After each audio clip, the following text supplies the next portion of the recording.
Music is in the nature.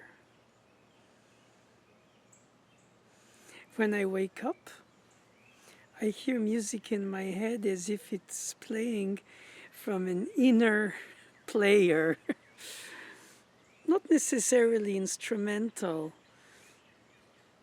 more like harmonic, more like progressions. Sometimes the full piece, but not necessarily for piano. That's what I meant. Then I listen to nature and I feel like immersing oneself in the conversations of the birds, in the phrasing of the wind, in the shivering of the leaves, the staccato of the rain, in the different lights of the day, the sunset, pastel colors, the early morning, orange almost light, the shadows. Debussy was very much embedding his musical experience in the sounds of nature, or the evocative combination of the listening, the seeing, of course the daydreaming, when he names one of his pieces from Image for Piano Book 2, Cloche à travers les feuilles, bells across the leaves. So you could see the church bell tower, you could see the leaves, you could see how the wind shivers and allows to see the bells, or if not, covering the bell tower, you hear the bells of the church in assumingly a village. That silence of music, from which music arises and after decays into it again. This ephemeral moment of artificially organized harmony compared to the natural harmony of the songs of the birds.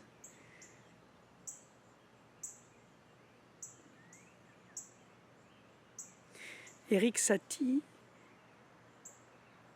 was into non-intrusive music, not thematical, something more like background music. Debussy didn't develop thematically in the classical style. His thoughts was more redundancies, restatements, echo cells. And you feel like it's quasi-improvised or on the spur of the moment, impromptu, literally. Those Chopins were very written, even if they're meant to represent music that comes on the spot rather than the organized, structured form. Almost frameless paintings, just the evocative nature through art. And when I wake up and I hear these pieces, I can write them down. Sometimes I develop them, sometimes I don't. Sometimes I just use a thematic material. It's almost as if I receive a dictation when I sleep. How lazy of mine, right? And it's not like the dreams, because sometimes you think the dream is real and then when you wake up you realize it was a dream. By the time you try to articulate the thought of it, it sort of vanishes ephemerally like music after being played. But the music that I heard stays. At least I can write it down a little bit, though the notation doesn't always translate whatever played in my head. And I'm sure many people hear things in their head, imagine things in their head, daydream things in their head, poems, crossword puzzles, all kinds of things, daydreams, perhaps formulas. It's amazing what the brain can do at different levels of consciousness, and how much of it we retrieve or not, or capture.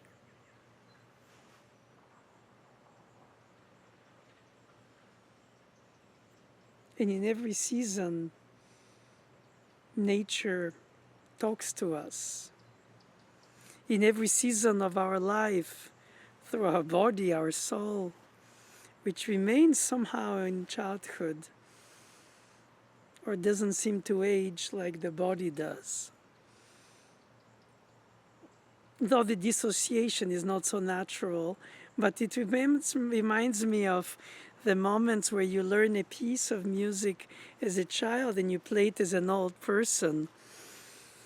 And it lived with you through the seasons of life, like through the seasons of a year.